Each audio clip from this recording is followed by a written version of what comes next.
In today's video, I'm going to teach you how to use ChatGPT to create personalized LinkedIn outreach that starts real conversations and helps you connect with the right prospects. The first thing you need to do is get clear on the type of client you actually want to attract. This matters because if your targeting is too broad, your messages will feel generic and the responses you get will be weak.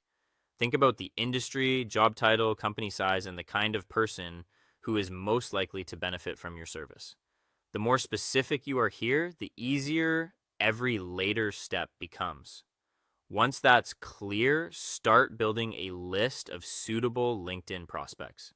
Focus on people who closely match the client profile you just defined.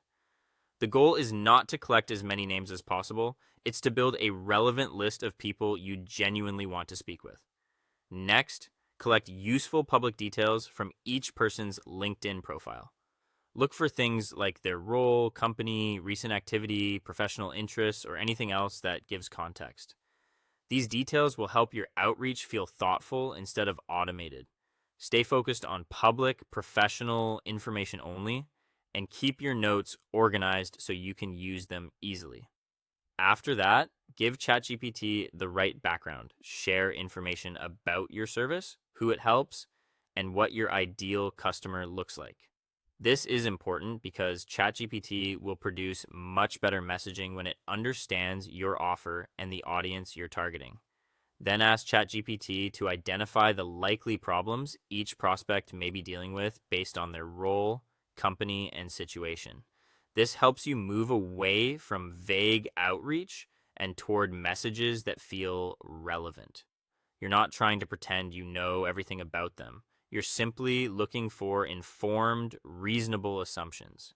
With that in place, ask ChatGPT to generate a personalized connection request for each prospect.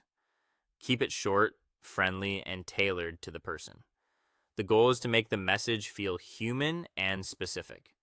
Next, create a short follow-up message designed to start a conversation. This should feel light and natural, not like a pitch. That's especially important because you want to avoid sending an immediate sales message. Early outreach should focus on building rapport and opening dialogue. Before sending anything, edit every message carefully so it sounds accurate and personal. Make sure the tone matches your voice and that the details are correct. Even a strong draft needs a human review. Finally, send your messages gradually and reply naturally when people respond. Track your conversations, note who seems interested, and follow up thoughtfully. Consistency and personalization are what turn outreach into real opportunities.